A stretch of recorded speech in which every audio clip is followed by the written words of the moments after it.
بسم اللہ الرحمن الرحیم۔ دشمنوں کو خطاب۔ جب حضرت آدم و حوا کو جنت سے نکال دیا تو اس کے بعد شیطان، مور اور سانپ کی باری آئی۔ آدم و حوا کو عتاب آمیز خطاب آ چکے تو پھر شیطان اور سانپ اور مور کے نام عذاب آمیز خطاب ہوتا ہے۔ پہلے شیطان کو ندا ہوئی کہ اے ابلیس، آج سے میں نے تجھے 10 بلاؤں میں گرفتار کیا۔ اول یہ کہ زمین کی خلافت سے تجھے ہمیشہ ہمیشہ کے لیے برطرف اور علیحدہ کیا۔ دوسرے، اپنی رحمت سے تجھے ہمیشہ ہمیشہ کے لیے دور اور عاق کر دیا۔ تیسرے، تیری صورت ہمیشہ کے لیے پھٹکار ماری کر دی۔ چوتھے، عزازیل سے تیرا شیطان نام رکھ دیا۔ پانچویں، تمام بدبختوں اور شقی لوگوں کا تجھے پیشوا اور سرغنہ بنایا۔ چھٹے، ہمیشہ کے لیے تجھے ملعون و مردود کر دیا۔ ساتویں، معرفت الہی کی دولت تجھ سے چھین لی۔ آٹھویں، تیرے لیے توبہ کا دروازہ ہمیشہ ہمیشہ کو بند کر دیا۔ نویں، تجھ کو تمام نیک اور اچھے کاموں سے دور پھینک دیا۔ 10ویں، دوزخیوں کو خطبہ سنانے والا اور عذاب میں جھلسنے والا تجھ کو کیا۔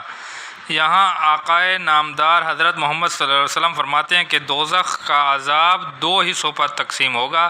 ایک حصہ تمام دوزخیوں پر عذاب ہوگا اور ایک حصہ فقط اکیلے شیطان پر۔ الہی توبہ، الہی توبہ۔ مگر ڈھیٹ کی ڈھٹائی ملاحظہ کیجئے۔ حضور صلی اللہ علیہ وسلم فرماتے ہیں کہ ایک روز موسیٰ علیہ السلام نے دیکھا کہ ابلیس جنگل میں ایک درخت کے نیچے بیٹھا رو رہا ہے۔ آپ نے تعجب سے دریافت کیا کہ اے لعین، تجھے اور رونے سے کیا نسبت؟ جواب میں کہتا ہے کہ آج میرا دل یہی چاہتا ہے کہ مولا کریم سے صفائی کر لوں اور اس کے سچے بندوں میں شامل ہو جاؤں۔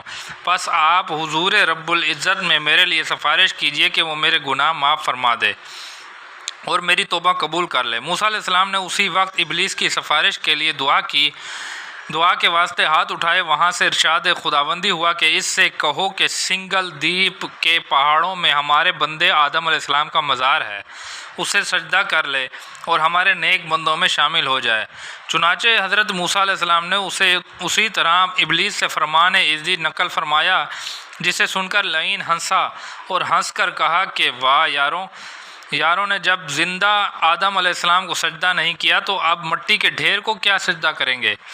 نیز دوسری جگہ حضور صلی اللہ علیہ وسلم فرماتے ہیں کہ مدت دراز گزرنے کے بعد اللہ تعالیٰ حضرت آدم علیہ السلام کو جنت سے اور ابلیس کو دوزخ سے نکال کر اعراف کی میدان میں جمع کرے گا، اور پھر شیطان سے خطاب ہوگا کہ آدم علیہ السلام کو سجدہ کر لے اور ان کے ساتھ جنت میں چلا جا۔ یہ سن کر شیطان کہے گا کیا میں دوزخ کے عذاب سے ڈر کر اپنی آن ہاتھ سے دے دوں؟ پس ایک اللہ غنی ہے اور اس کے سامنے سب فقیر ہیں۔ پھر اس کے بعد جبرائیل علیہ السلام نے مور کے سر کا تاج پکڑا اور اسے کھینچتے ہوئے لے کر چلے۔ مور کی صورت یہ تھی کہ اس کے بازو 6 تھے جن پر ہزارہا قسم کے رنگ کھل رہے تھے۔ چنانچہ وہ تمام بازو مور کے چھن گئے، صرف 2 بازو قائم رہے، اور چونکہ ابلیس کو جنت میں لے جانے کے لیے اس نے پیر دوڑی کی تھی، یعنی سانپ کو بلا کے لایا تھا، اس لیے مور کے پاؤں بالکل جھلس دیے گئے۔ چنانچہ ناچتے ناچتے جب یہ اپنے پیروں کو دیکھتا ہے تو رونے لگتا ہے۔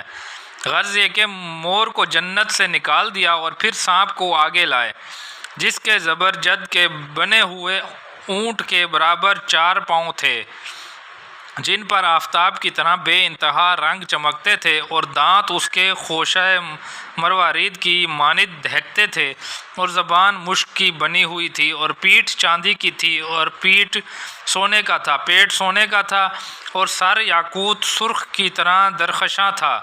چنانچہ وہ تمام صورت سانپ کی مسخ کر دی گئی، اور پاؤں جن سے کہ شیطان کو جنت میں لے گیا تھا بالکل چھین گئے، اور جس منہ میں کہ لعین کو بٹھایا تھا اس میں زہر بھر کر جنت سے پھینک دیا گیا، اور ساتھ ہی اس کے سانپ سے یہ بھی کہہ دیا گیا کہ آج کے بعد تو ہمیشہ کے لیے پامال کیا گیا، اور بجائے جنت کے میووں کے زمین کی مٹی تیری غذا کر دی گئی۔